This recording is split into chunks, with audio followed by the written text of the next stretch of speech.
자, 안녕하세요.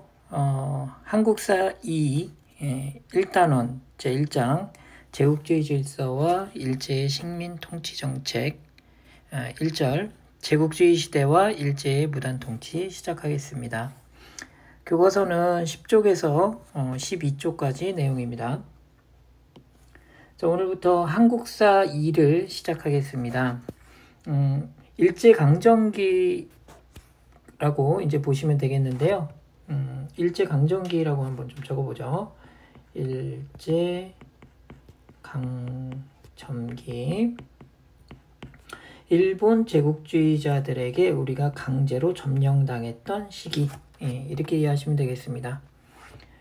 자, 그래서 학습 내용 바로 들어가 보도록 할게요. 자, 제국주의 열강의 진출과 동아시아의 변화. 자, 이 제국주의는 자신들의 이 근대화된 강력한 힘으로 약한 나라들, 근대화되지 못한 나라들을 식민지로 삼는 그런 나라들이 우리가 제국주의 국가라고 불렀는데요. 이런 나라들이 아시아와 아프리카에 진출을 하게 됩니다.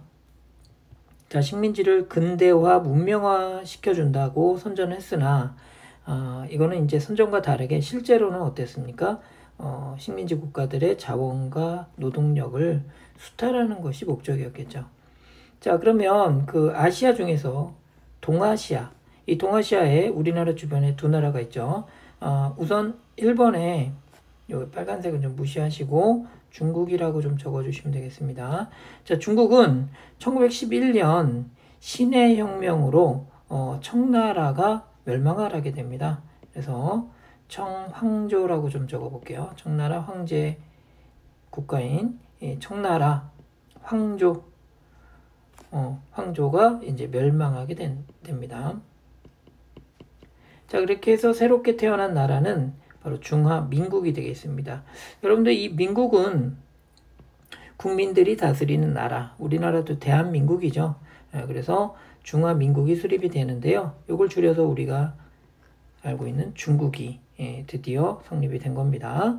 자, 1911년 신해혁명으로 청나라가 망했다. 자, 그리고 이제 두 번째 일본입니다. 일본은 근대화 운동인 메이지 유신 이후에 아시아에서 유일하게 제국주의 열강에 합류하게 됩니다. 자, 이때부터 우리나라는 일본을 그냥 일본이라고도 부르지만 일본 제국주의, 줄여서 일제라고도 많이 칭하죠. 자, 일제는 우리나라를 식민지로 삼기 위해서 강력한 경쟁 국가였던 러시아와 전쟁을 벌이게 됩니다. 러일 전쟁은 1904년부터 1905년까지 전쟁이다. 메모해 주시고요. 자, 결국 이 러일 전쟁에서 승리하고 나서 우리나라를 보호국으로 삼게 되죠.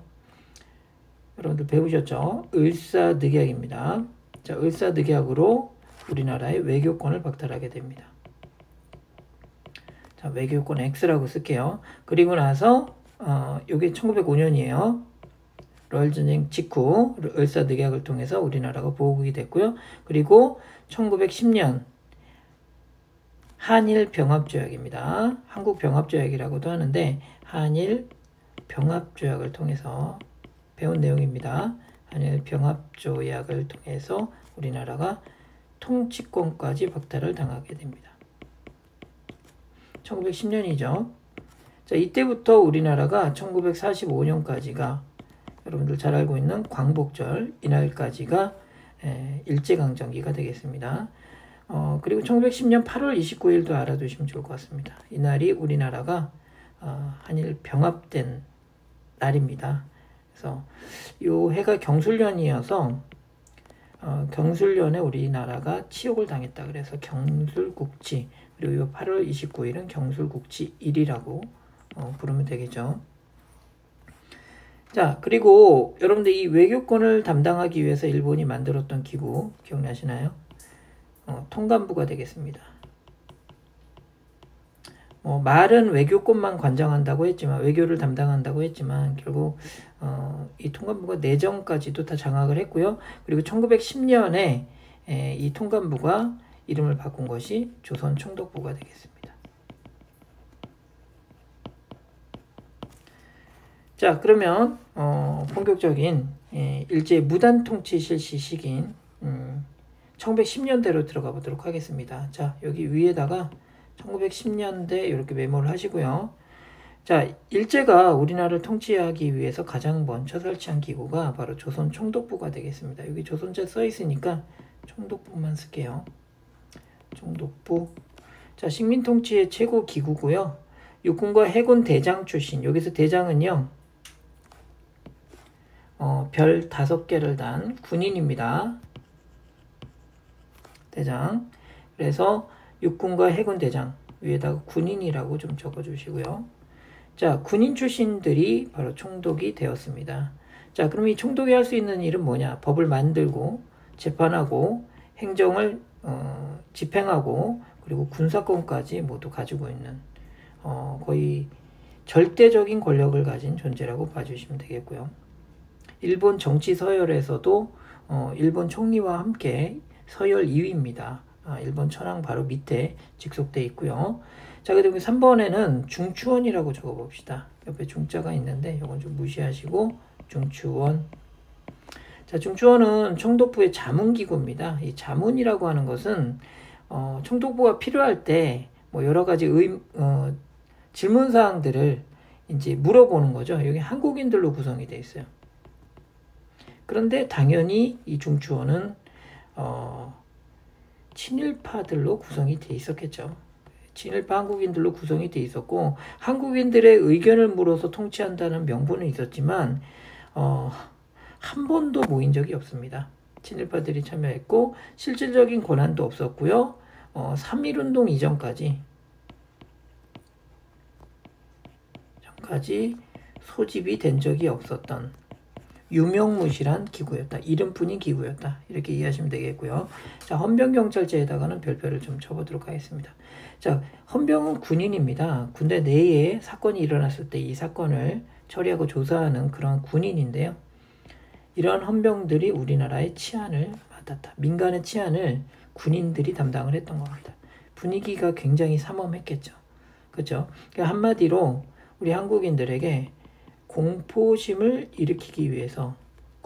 불러일으키기 위해서 했던 그런 정책이 되겠습니다. 이런 걸 공포정치라고 합니다. 자, 전국의 주재소, 파출소라고 이해하시면 되는데 헌병들이 주둔하고 있는 그런 기관, 주재소, 그 다음에 파출소 등을 두고요. 헌병과 경찰을 통해서 독립운동도 탄압했고 세금도 징수했고 위생도 단속하는 여러 가지 업무들을 맡았습니다. 자, 특히 이 헌병들이 가지고 있는 특권 중에 범죄 직결례가 있었습니다. 헌병들이 재판 없이 범죄자라고 판단이 되면은 바로 그 자리에서 처벌이 가능했고요. 그리고 조선인들에게만 태형을 가하는 조선 태형령이 있었습니다. 자, 태형령에 대해서는 조금 더 자세하게 알아보도록 할게요. 교과서 자료인데요. 3개월 이하의 징역 또는 구류에 처해야 하는 자는 그 상황에 따라 태형에 처할 수 있다. 자, 태형은 태로 이 막대기를 얘기합니다. 엉덩이를 때려서 집행한다. 그리고 이 명령은 조선인에게만 적용한다. 그러니까 일본인은 적용되지 않는 법령입니다.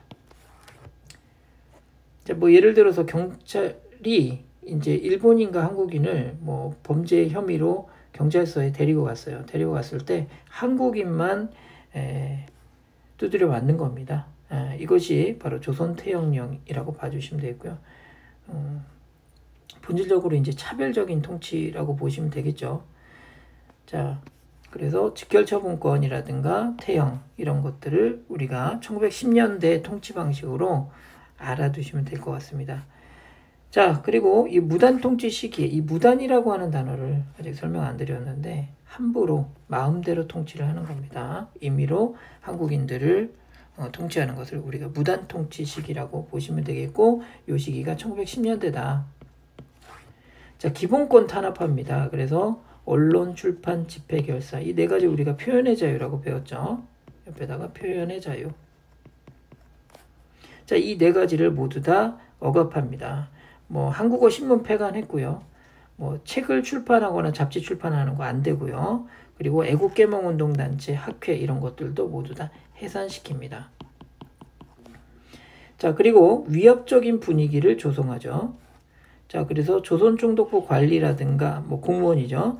자, 그리고 교사들이 제복을 입고 칼을 차고, 교사도 심지어 칼을 차고 수업하는 모습을 보이게 됩니다.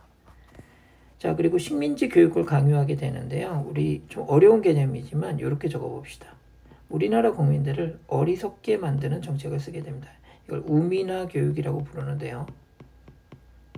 볼게요. 식민통치에 순응하는, 그러니까 일본인들에게 복종하는 한국인을 육성하겠다는 거예요.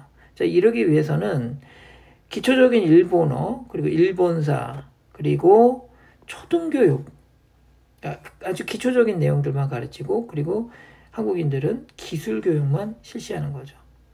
자, 이런 식으로 우리 한국인들을 어리석은 국민으로 만들려고 했다는 거예요. 어리석은 백성으로 만들려고 했던 것이 바로 제1차 조선교육령 되겠습니다. 이게 1911년 발표된 법령이 되겠고요. 민족주의 교육. 우리나라 공립학교는 당연히 이제 정부가 없어졌기 때문에 운영이 안 됐지만 사립학교는 남았거든요. 이 사립학교라든가 그리고 마을마다 있는 서당, 기초적인 초등교육을 담당했던, 한문교육을 담당했던 이런 서당들은 탄압을 하는 모습을 보이게 됩니다. 자, 그럼 교과서 자료 제1차 조선교육령 1911년 발표됐죠. 자, 이 내용을 살펴보도록 하겠습니다. 보통교육은 보통의 지식 기능을 부여한다. 기초적인 지식 기능을 부여하고요. 그리고 일본어를 보급한다. 자, 그리고 실업교육을 하게 되는데, 실업교육은 농업, 상업, 공업과 같은 한국인을 노동자로 이제 고용해서 일을 시킬 수 있는 그러한 거기에 적합한 직업교육만 시켰다는 거죠. 그래서 우리 한국인들에게는 고등교육 기회가 부여되지 않았고요. 대학교육과 같은 고급 지식들 이런 거 가르쳐지지 않고 초등교육이라든가 실업교육을 실시하는 데 집중을 했던 그 교육령이 제1차 조선교육령이 되겠습니다. 자, 그러면 교과서에 나와 있는 사진들 좀 잠깐 보도록 할게요. 1910년대 무단통치가 시작되면서 가장 먼저 설치했던 기구가 조선총독부라고 했죠. 자, 이 조선총독부의 위치가 놀랍게도 우리나라의 가장 중요한 궁궐인 경복궁 한가운데 위치를 하고 있었습니다. 자, 그래서 경복궁의 광화문은 또 옆으로 또 이동을 시켰고요. 정문인 광화문은 또 이동을 시켰고, 여기에 중앙에 총독부가 위치가 됨으로써 뒤에 근정전이 가려지게 되는 그러한 모습을 보이게 됐습니다. 자, 한마디로 우리 민족의 정기를 흐리기 위한 일본이 고도로 의도했던 그러한 건물 배치라고 보시면 되겠는데, 자, 그 조선 총독부 청사가 1995년 역사 바로 세우기 운동, 이것이 김영삼 대통령이 했던 정책입니다.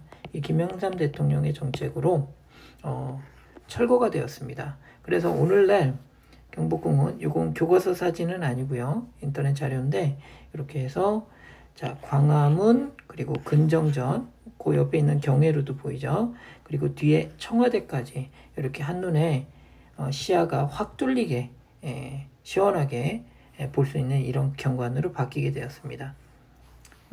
90년대까지만 하더라도 이렇게 총독부가 경복궁을 가로막고 있는 그런 모습이었어요. 자, 그리고 1910년대 사진인데요. 함경북도 경성이라고 하는 지역에 경찰들과 헌병이 사진을 찍었습니다. 그런데 이 사람들의 모습을 보면 놀랍게도 이 민간의 치안을 담당한 사람들인데 모두 다 칼을 차고 있는 모습을 보이고 있다. 군인들이 우리 민간인들의 치안을 담당했던 시기, 이 시기가 바로 무단 통치 시기였다. 그렇게 해서 보시면 되겠습니다. 자, 그리고 하나 더. 자, 이 사진은 자, 한국인을 지금 이 태형 틀에 묶어놓고 엉덩이를 이제 노출시켜서 태형을 가하기 전에 바로 모습을 지금 보이고 있습니다. 일본인들이 뒤에 지금 도열해 있죠. 자, 그래서 태형 틀에 엎드려 있는 사람과 헌병 경찰들, 이러한 사진들, 이것이 바로 1910년대 조선 태형령을 시행하면서 나타났던 모습이다. 이렇게 해서 보시면 되겠습니다. 자, 오늘은 여기까지 하고요. 그리고 나머지 개념 확인 문제, 그리고 교과서의 탐구 문제까지 다 풀어주시면 되겠습니다. 수고 많으셨습니다.